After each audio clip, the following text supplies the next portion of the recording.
Hi guys, welcome to another lecture on HTML and CSS.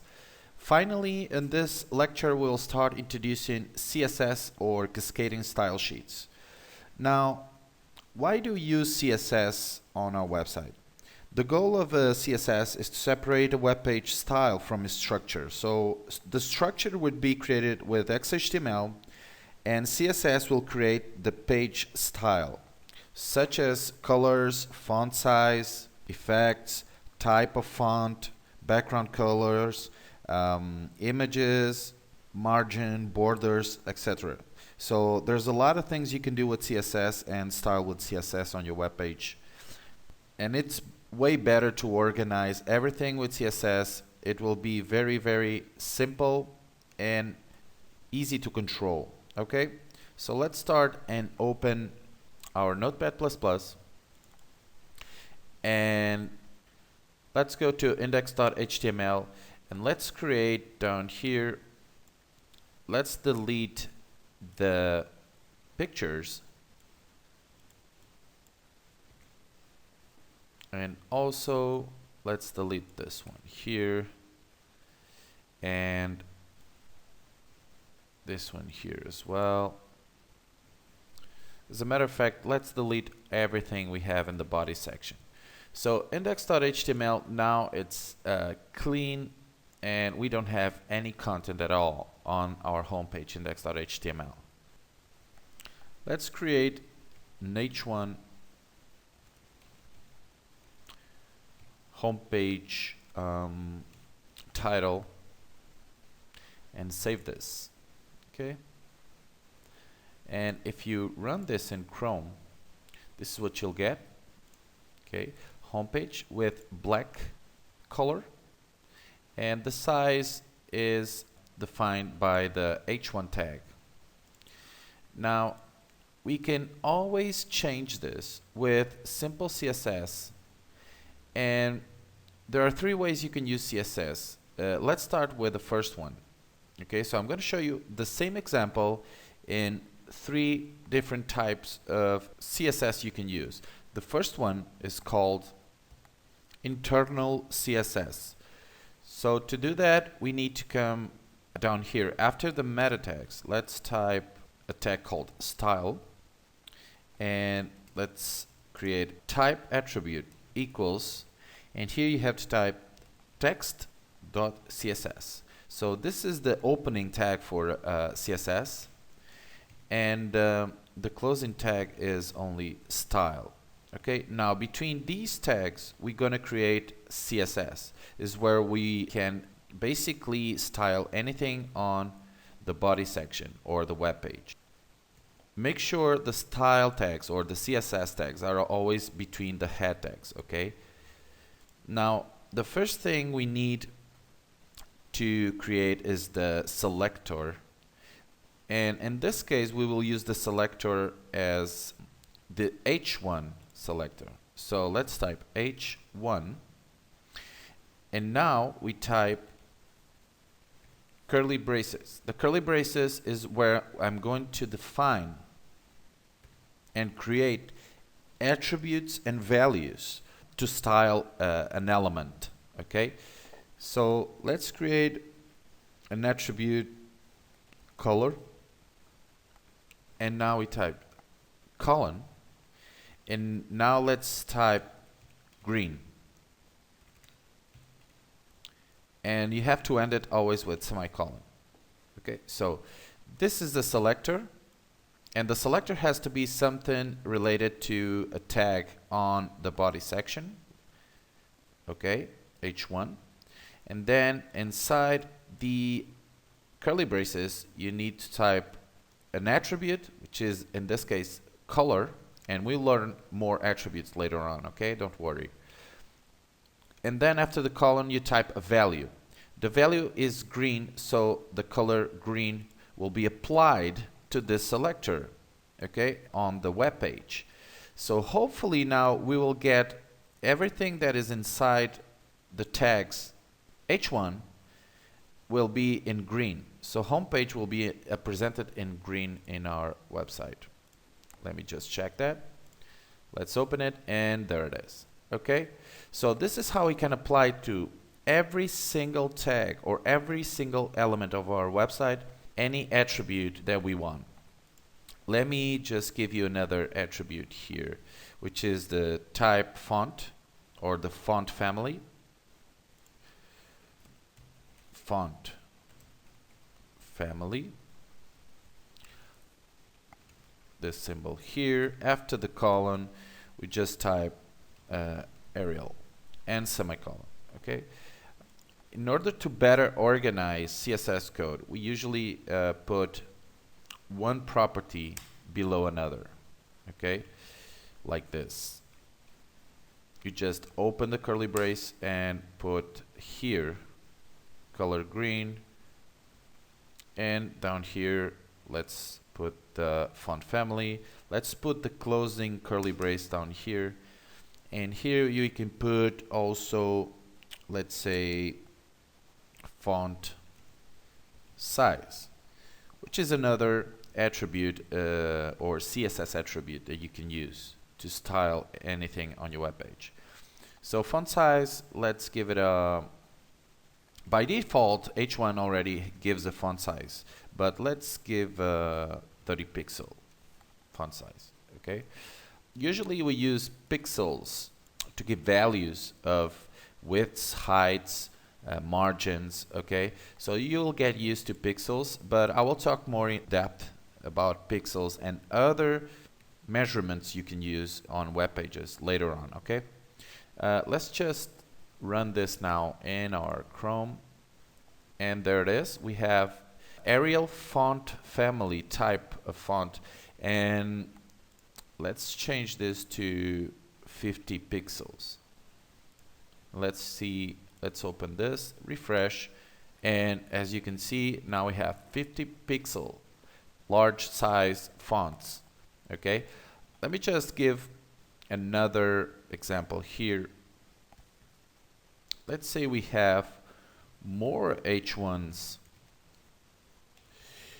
New title, and see what happens. Let's run this, launch it in Chrome, and there it is. Everything that is inside an H1 tag will have these properties that we defined in here. Okay, so what about if I type here H2 and run this? Let me refresh. Okay, it doesn't apply. Why? Well, because it is inside now an H2 tag, and H2 does not have, or it is not mentioned here. If we want to include H2 as a selector to include all these properties and style H2 as well, we just type comma and then H2. So now every single element inside H1s and H2 tags will have these properties. Let me just check that if it works. Okay, and there it is. Perfect. Let's change this to, for example, instead of green, let's type red. There are several colors you can use. The most simple ones are red, yellow, so the basic ones. Okay, we'll learn how to implement colors, and we'll talk more about colors later on as well.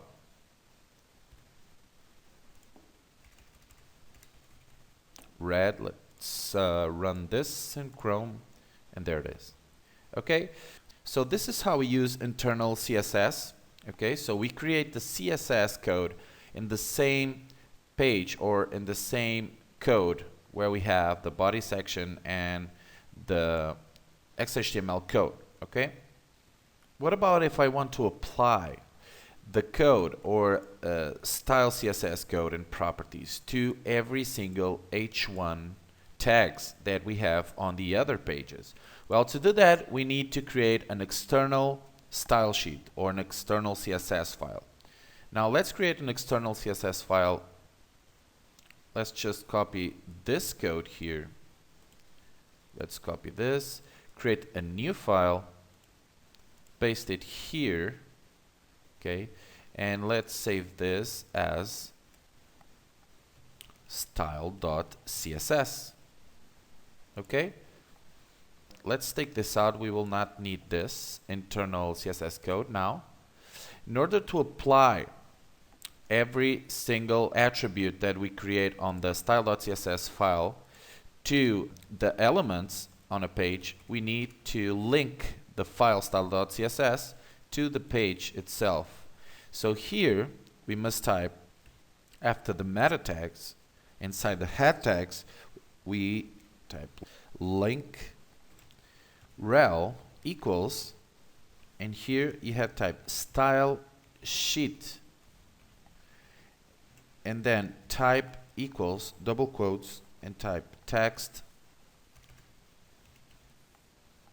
CSS slash CSS space, and now we type href equals to the name of the file. Okay, so the name of the file to load and apply all the properties of CSS to this page. And there it is. Perfect. Let's save this. Let's run it in Chrome, and there it is. Okay, everything is applied with an external style.css. And let me save this and or copy this and put this in the contact page or in the about page.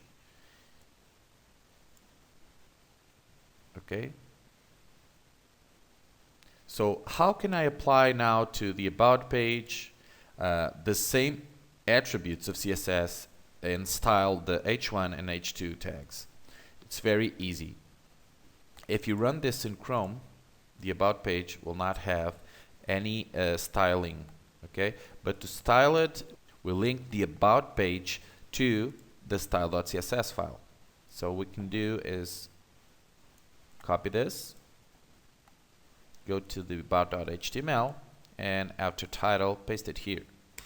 Okay, let's save this, and let's run the about.html, and there it is. Okay, so everything is applied now. So every time we have an h1 or h2 tag in about.html or index.html, the style.css will apply them to both of the pages. We can still link also here, or make the link here, contact HTML and admin. So we just need this line here and all pages, and then we can apply and control all the styling through this only file.css. Okay, everything will be styled and applied to every single element that we want.